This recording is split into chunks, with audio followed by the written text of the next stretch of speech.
So, as usual, we will start with meditation.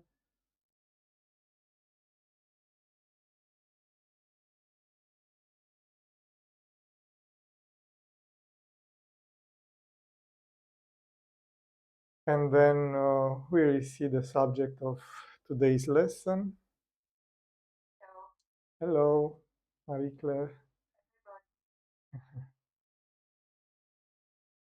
Okay, let's close our eyes, relax, bring the attention inside,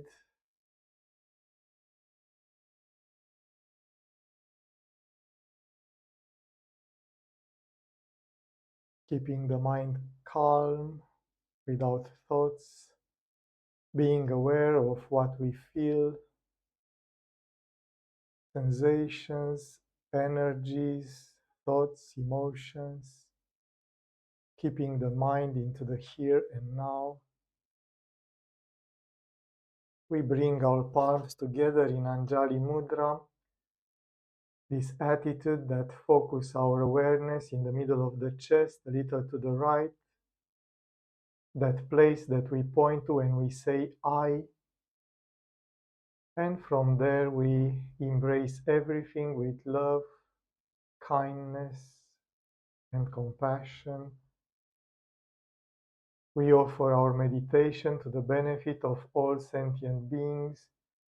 May they all be happy, may they all be wise, may they all be kind to each other, may they all discover love and compassion. We also offer our meditation to that mystery of existence, God seen as the essence of our being, as the essence of the world.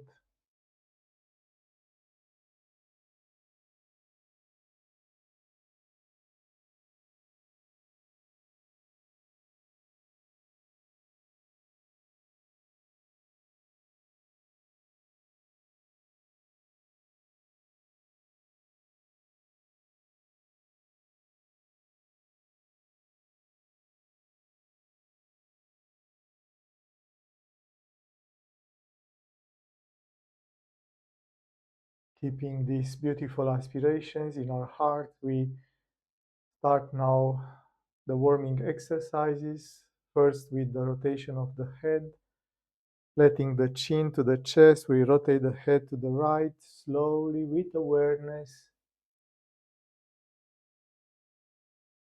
We feel the muscles contracting and relaxing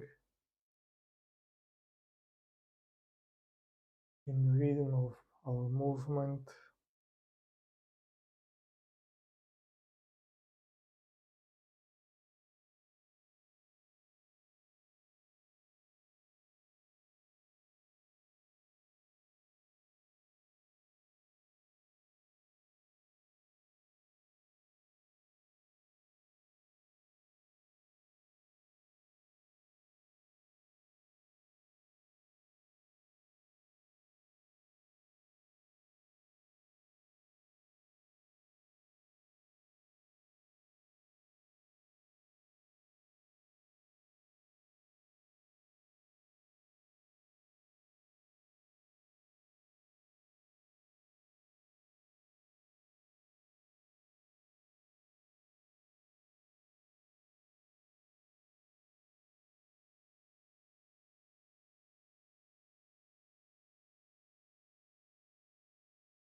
And now we change direction, rotating the head to the other side.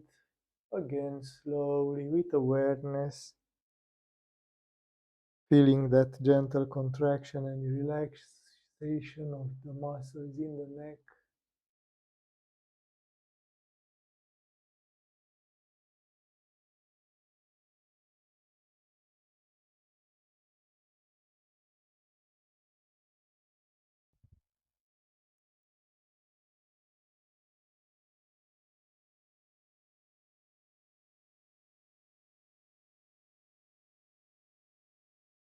And slowly we stop, observing the sensations, the relaxation in the neck, radiating into the whole body.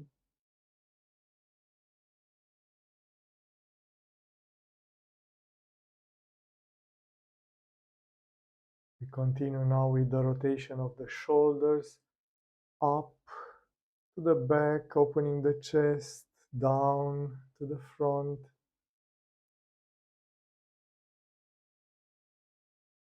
Again, we move slowly with awareness, removing all the tension from our shoulders.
And now we relax,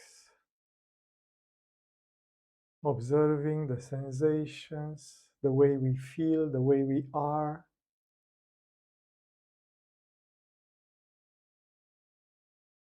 And now we clasp our hands to the back.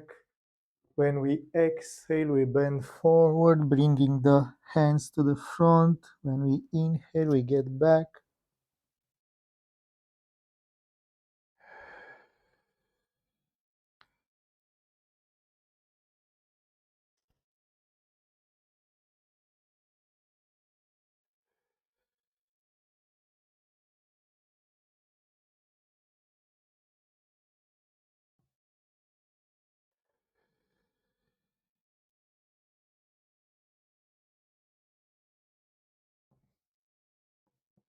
And we relax, feeling the relaxation in the muscles on the back, the opening of the chest.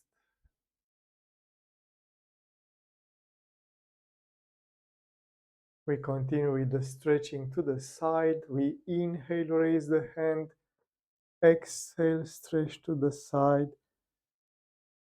Inhale, raise the other hand. Exhale, stretch to the other side.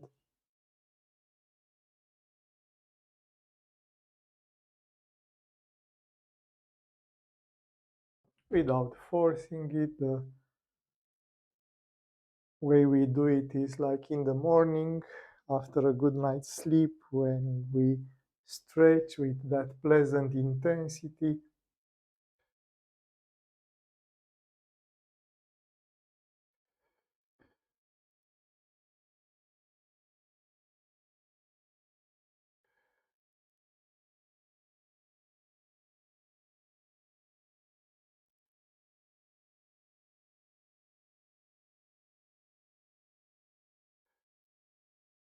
And now we relax, observing the sensations, the effects of this exercise. We now clasp our hands and raise them up, stretching the back muscles and the spine along with them, pushing the shoulders up, left and right shoulder, and slowly we get back. We feel the straightening of the spine.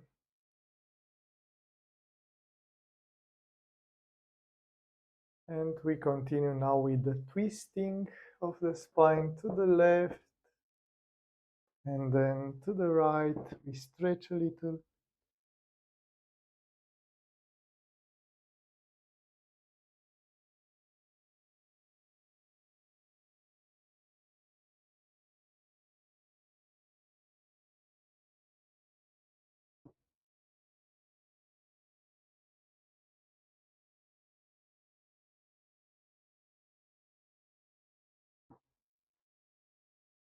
And now we relax.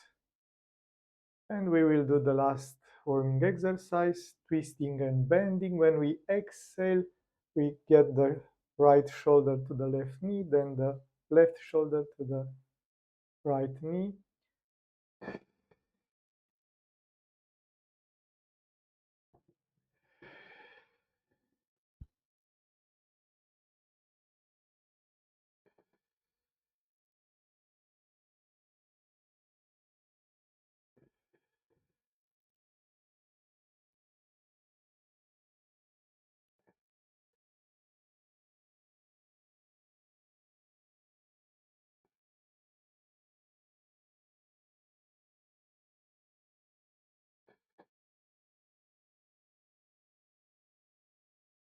And now we relax. We are ready to meditate. So we sit in a comfortable position with the back straight.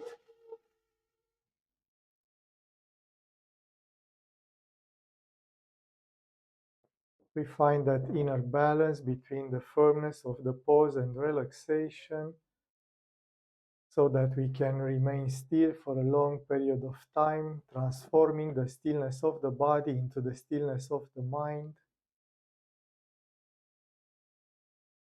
Shoulders a little to the back, opening the chest in an open attitude, like we want to embrace the world with kindness, love, and compassion.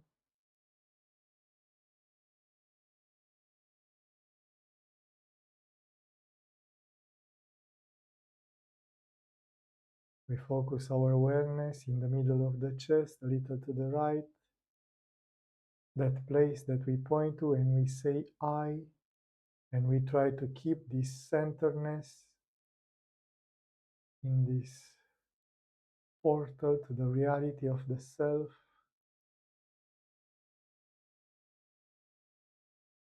We let the mind quiet down. We can use the breathing,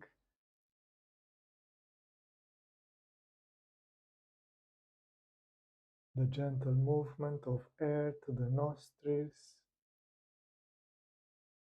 the gentle movement of the chest, expanding when we inhale, contracting when we exhale. Every time we become aware that our mind is elsewhere, with calm and perseverance, we bring the mind back to the gentle movement of the breathing.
following the breathing, being aware of the movement of air. We discover that small pause, that moment in between breathings, at the end of inhalation, just before exhalation starts, or at the end of exhalation, just before inhalation starts. There is a small gap, a void, a pause in which the mind is suspended in between breathings, in between thoughts. We try to remain there for a second or two in that stillness. Inhale, pause, exhale, pause.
These small pauses help us to become aware, aware of that silence that interrupt the inner stories. We discover this background of stillness, of quietness, of silence on which thoughts, emotions, sensations appear, remain for a while, and then disappear, and we continue to exist. Inhale, stillness. Exhale, stillness.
In this inner space of silence, called the space of the heart, Krita Kasha, we will start our introspection, Atma Vichara, the search for the soul.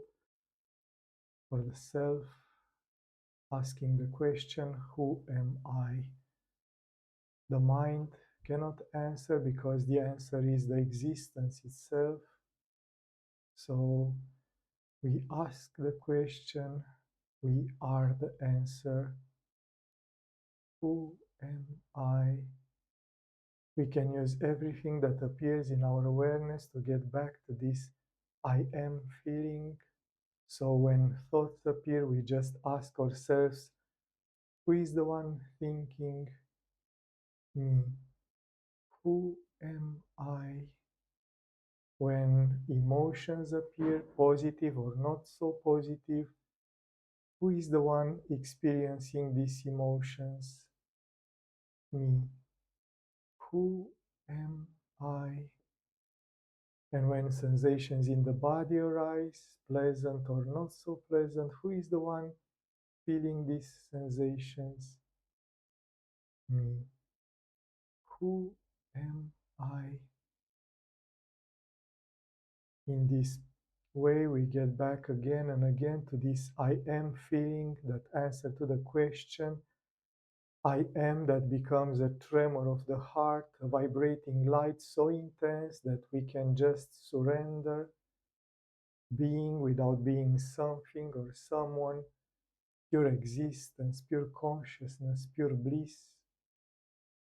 We detach ourselves from the identification with the body, with the mind, with the senses, with our memories, with our desires or fears.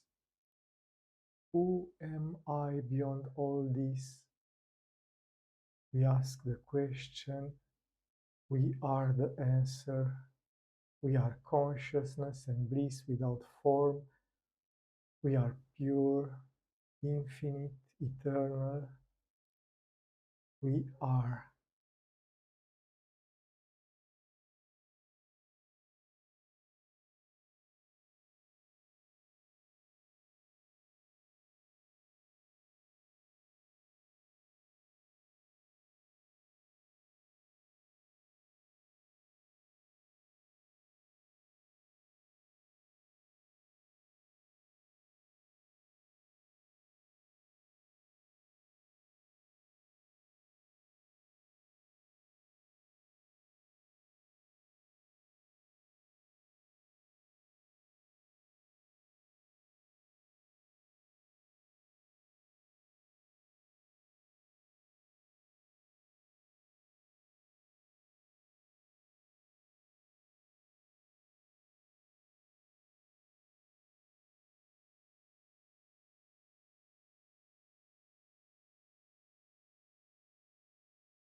keeping the awareness of the spiritual heart, that pure I am feeling.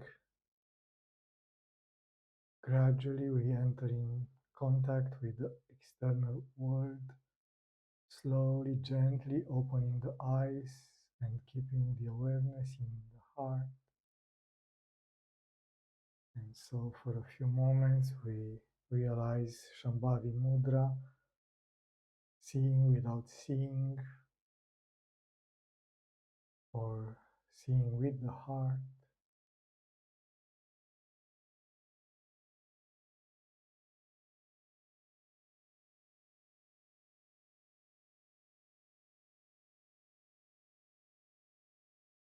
It's like we continue to meditate with the eyes open.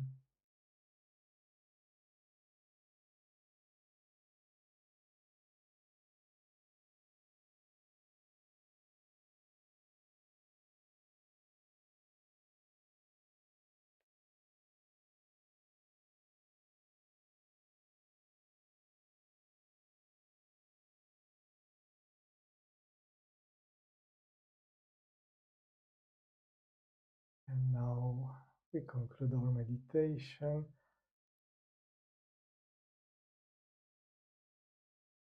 keeping that awareness. Today, the subject will be the so-called ajapa gayatri. It's a practice very famous in yoga and used in the classical yoga, in the Kashmir Shaivis. This ajapa, it's called ajapa, which means uh, the one that is not actually said. You see, when you practice with a mantra, you do japa. It's the classical thing. And japa means the repetition of the mantra. You repeat the mantra with the loud voice in your mind, but you repeat the mantra. And this is japa. Ajapa means the form of repetition that is done spontaneously. It's a form of practice that is not done intentionally, but you just become aware of it. And I think you know it, but like we already done, we just uh, remembering all these traditional practices. It's about the so-called Soham or Hamsa. There are two forms, and depending on the tradition, they alternate. Uh, it means uh, so is that, and ham is a contraction of aham. So it's like I am that, I am God, I am the divine, I am the divine consciousness. And it said that this mantra we say it with it with each breath. So the two forms, for example, in Geranda Samhita, in the chapter 5, Sutra 84, it said in this way: the breathing of any man, when it enters, when we inhale, makes the sound sah, and when get out, when we exhale, make the sound hum. So these two sounds together form the mantra Soham, that I am, or Hamsa, I am that. So the difference is when you say Soham, uh, the accent is on the divine, that I am, or when it's Hamsa, I am that. In a day and a night, there are 21,1600 of repetitions. Is the number that the traditional texts are giving. So in a day, without knowing it, you read approximately 21,1600 times, and you say this ajapa mantra or ajapa gayatri, the gayatri which is not uttered. And the Yaranda continues, each living being realize in this way this japa unconsciously, but constantly. And this is called ajapa gayatri. And continues in the Sutra 85, this ajapa japa, a japa which is not japa, it's realized in three places, and these three places are Muladhara, Hridaya, Anahata, the lotus of the heart, and Ajna. Similar methods are in Yoga Chudamani Upanishad, in Dhyana Bindu Upanishad. So there are a lot of places in which is this mentioned. I will not quote you each of these Upanishad because it's quite similar. And also there is a fragment in Vijnana Bhairava where is inversed. So if in the classical yoga text is so when I inhale, ha, hum when I exhale, in Vijnana Bhairava is ha, sa, hum, sa. So it's a bit inverse. You will see that each person has his own preference. Some prefer ham sah, some prefer so ham. I make the gesture on inhalation, and it's a bit like when you inhale, you bring your awareness into the heart, and when you exhale from the heart. But in the heart, the two uh, syllables of the mantra are together. So sure, you say so when you exhale and hum when you exhale, but so hum, I am that, I am the divine, you are in the heart when the two are together. So this is the, if you want, the uh, metaphysical, the hidden part. Because if you remember, we spoke about that Vijnana Bhairava practice, and we do it each time when we have that small gaps, that small pause in the heart, in between breathings, in between thoughts, you remember. So actually, in that moment, the two parts of the Soham mantra are together. It's the moment in which we affirm our identity with the divine. And uh, what the rishis, the wise men of yoga said is that we affirm that identity with the divine with each breath, even if we don't know it. For sure, a yogi will be aware of this. Awareness means that we are not actually trying to say the mantra with the words, but we observe the sound of the breathing, which is very subtle for sure. It's very subtle to feel that. I don't know, the mic, I don't think can because in the Zoom they make noise cancellation, so the noise of the breathing is not uh, possible to hear it. But if you breathe, you will see that inhalation and exhalation make two kind of sounds. And the way in which you hear that sound, so if you hear ha when you inhale, sa when you exhale, or when you hear sa when you inhale, ha when you exhale, it's the different way in which you can understand the mantra. But what is actually interesting is that you can experience with this when you do pranayama. When you do pranayama, it's actually a way in which you interact with the external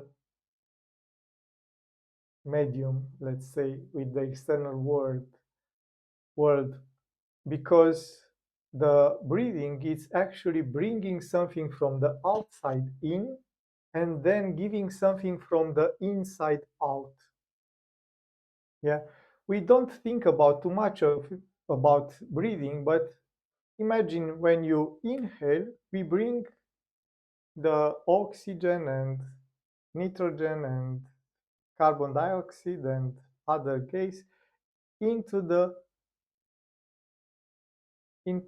body. And then in our lungs, the oxygen is taken from the lungs and it's uh, going to each cell of our body. The breathing, the actually breathing, it's made in the cells where the oxygen interacts with the nutrients and it produces energy by oxidation, by burning. So this is the moment in which the oxygen is transformed in carbon dioxide, and we give back to the nature that carbon dioxide. And for sure, if we think about us as being the body, because sure, we know we are consciousness just living in the body, but it's an interesting thing to be aware that constantly with each breathing, we make an exchange. We receive something and we offer something. We can say, but I don't offer anything. I don't need the carbon dioxide. I just uh, eliminate something that I don't need, my body doesn't need. But for sure that carbon dioxide is consummated, it's the nourishment for plants. The plants take the carbon dioxide, separate the oxygen by photosynthesis, and keep the carbon. The carbon then it's used for the plant to grow, and then we eat the plant and we breathe the air and we combine again the oxygen and the carbon and make carbon dioxide. And for sure, in a way, using the plants, we consume energy from the sun by these two processes. But in a subtle way, we receive energy and we give back energy. It's not just air and nourishment. Yes, we receive energy and we give back energy. And for sure, it's a beautiful image that a scientist offered. Imagine that when you inhale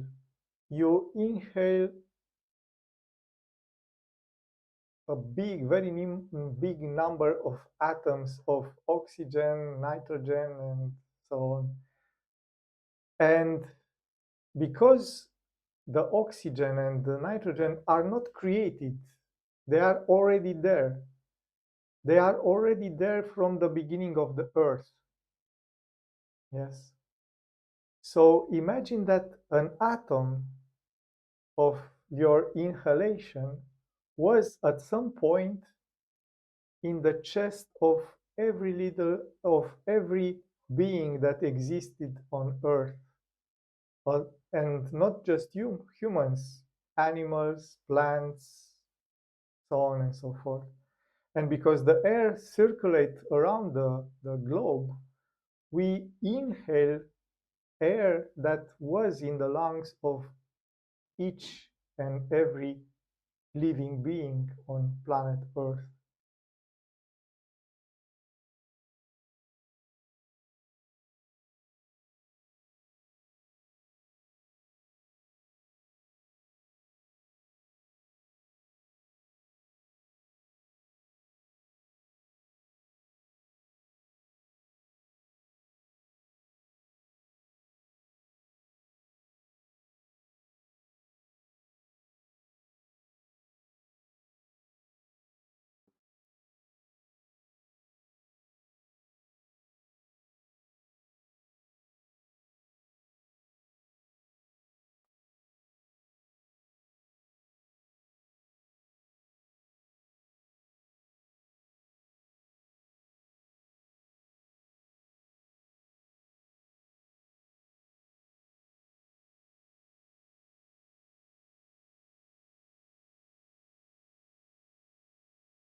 Sorry, my internet interrupted for a little while.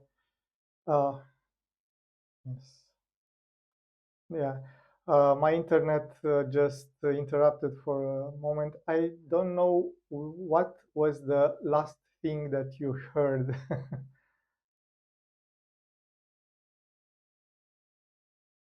you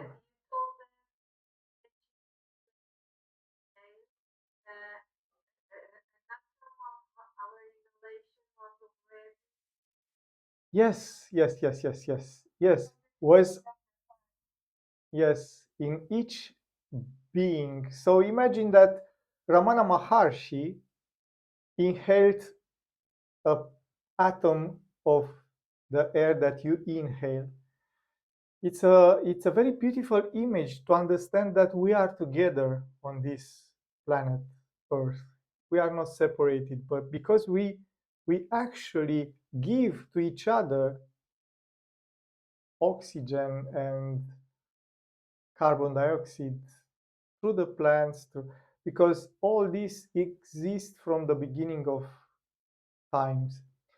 So what I want to understand that is our breathing. It's a way in which we communicate with the universe. In each moment, we receive something, we offer something. And this brings a kind of responsibility. What is that I offer? What is that I want to receive?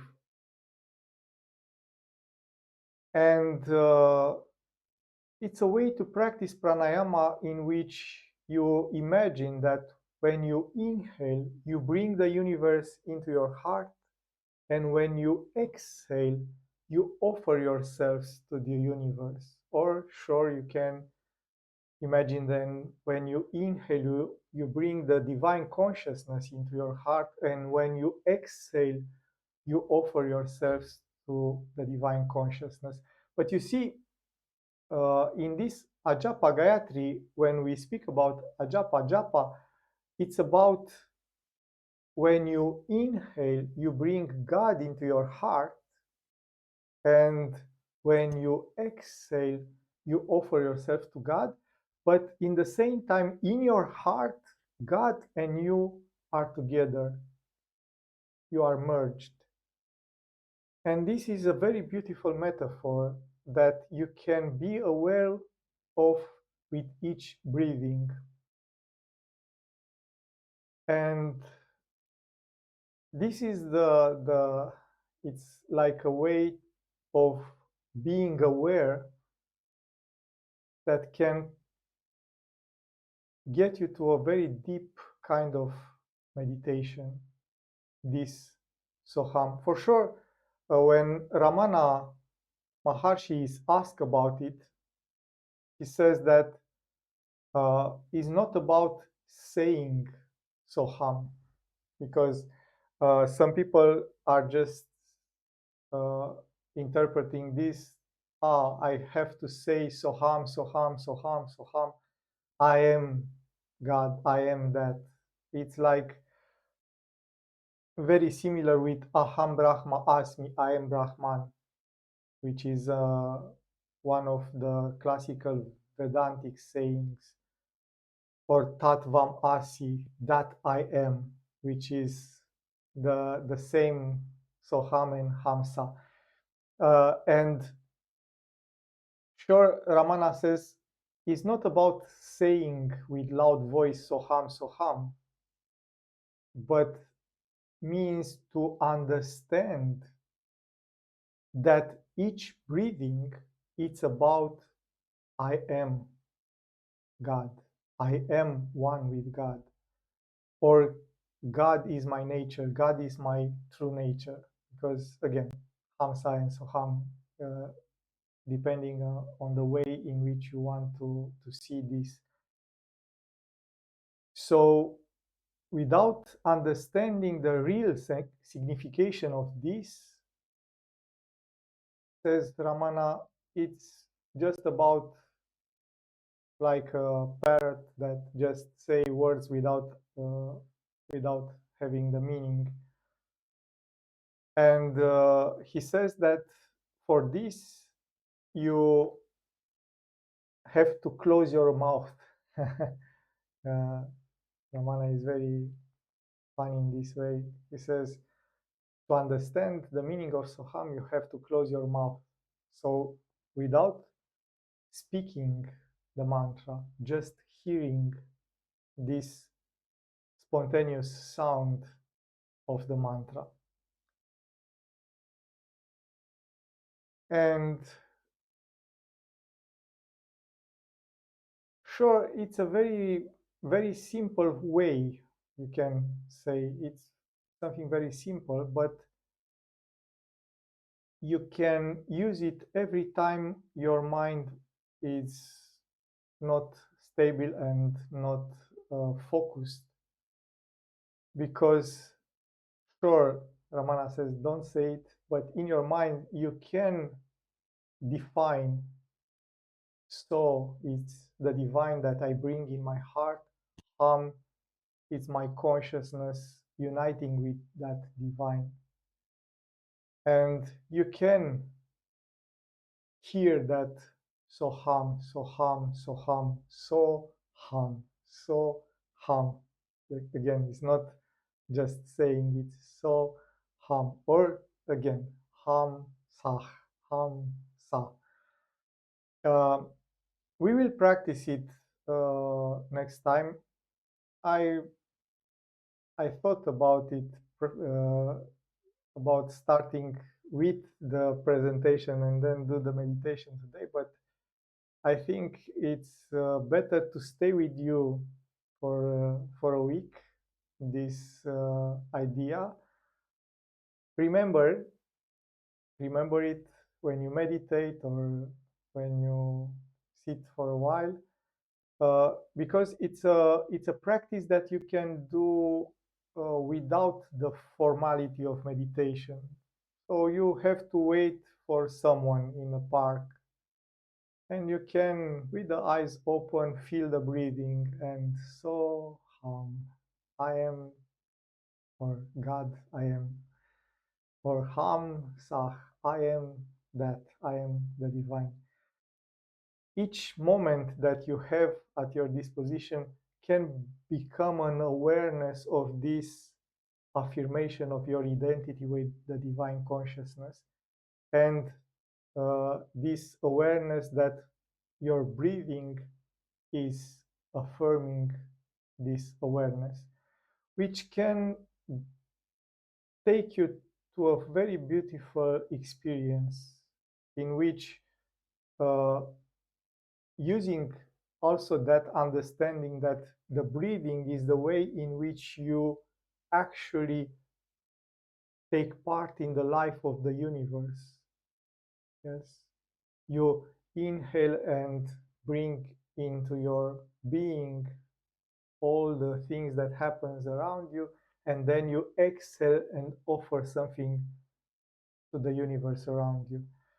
There is a practice which sometimes Sahaja included in the retreats. Now I think he only puts it in the 17 days retreats, but it's about, it's called Tonglen. It's from the Tibetan Buddhism, and which is very similar with this. When you inhale, you actually inhale all the suffering, and when you exhale, by this alchemy of your heart, because you bring that suffering into the heart, and you change it in love, compassion, kindness, and it's like you act like a purifier. You purify the ambience in which you exist. You bring all the things that are not harmonious, not well, and in your heart transform all this in I am the divine consciousness, I am kindness, I am compassion, I am love. And you see that in this way you can practice in each and every moment in which you don't have an actual action to do. Yeah. Because if you observe, there are lots of moments in our life in which we can use them to express this awareness. Even when you walk and when you stay for a while in a park, or just staying in the car at the red light, you can uh, reaffirm that thing, and why not bring something beautiful, something good in the universe along with your exhalation, or uh, purify by your heart something that is not good in the universe. If you have, if you have some questions,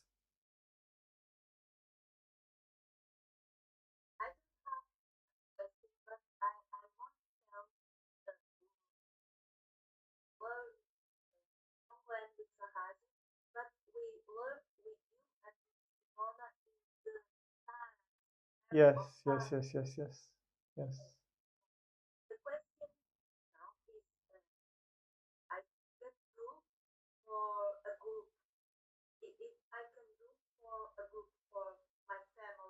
Tonglen, yes, you can do it. You can do for a person, for a group, for a country, for humanity. You can do for anyone you wish for.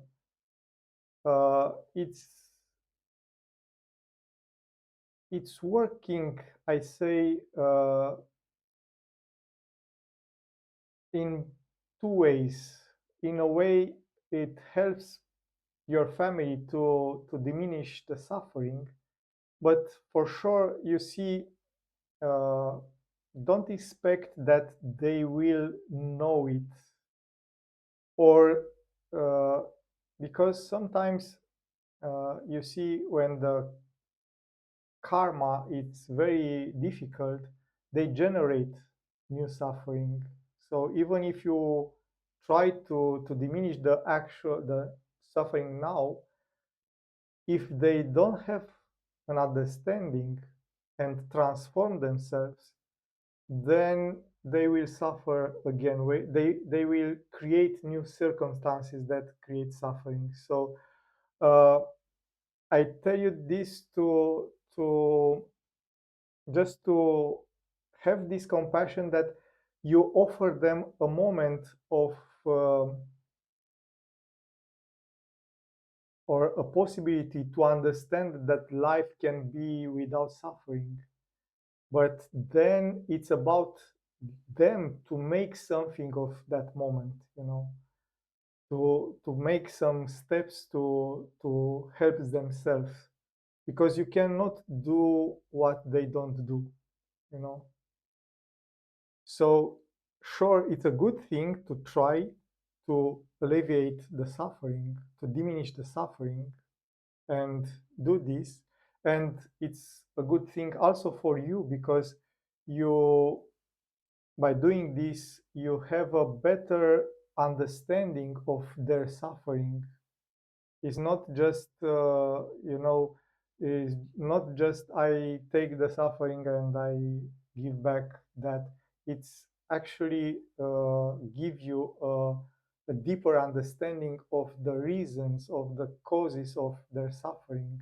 And sometimes this helps you to help them better, acting in the things that they need the most, and saying the words that they need to hear, even if that words are not what they want to hear, because sometimes helping someone is not just petting on all for you, but sometimes uh, helping them to see better the truth, not forcing them, but helping them to see better the truth. And for this reason, Tonglen is good when you do it with someone that you know and you can interact with. Because when you do it for the humanity, there is so much suffering in the in the world, that sometimes you cannot see the effects of your practice. But with the close ones, then appear this kind of empathy, of communication, in which you know what to do to help them, you know because it's not just uh, helping them to is imagine something like this. Someone is ill, have an illness, and you can give them a pill or a medicine that will make them feel good. But if the cause of their suffering is not addressed, when the effects of your pill or your medicine fade away, then they will resume what they were feeling before. So they will feel the suffering again. But if you understand why, then you can help them to address the causes. And I think this is like the the better aspect of Tonglen, this empathy with their suffering. So when you do Tonglen, it's better not to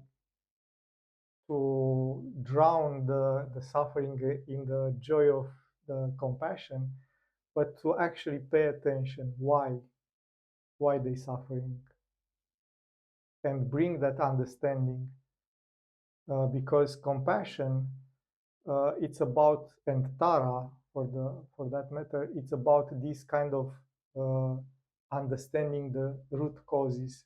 And sure, from the spiritual way of seeing, the root causes of everything is the ignorance. Yes, they don't know. But to reach that understanding, to go there, there are some steps for the ignorant people. Like, yeah, you can say, oh, you don't know that you are the divine consciousness, and this is the reason that you suffer, but this will not help them in any way. But for sure, you can help them open themselves to the spirituality, or understand that life is more than just running for goods and things and people. And yeah, step by step. But Tonglen is a very, very good start.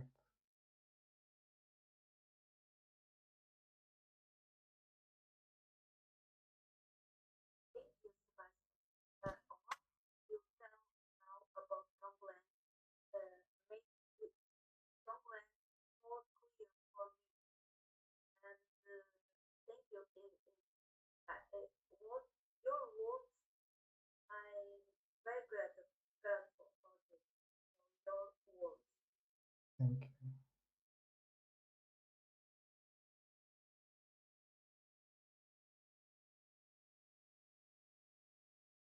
So remember Soham or Hamsa during this week, and next week we'll practice together uh, when we start the meditation, because it's a very good way to go to the Atma Vichara, to introspection, by this way. Have a nice evening.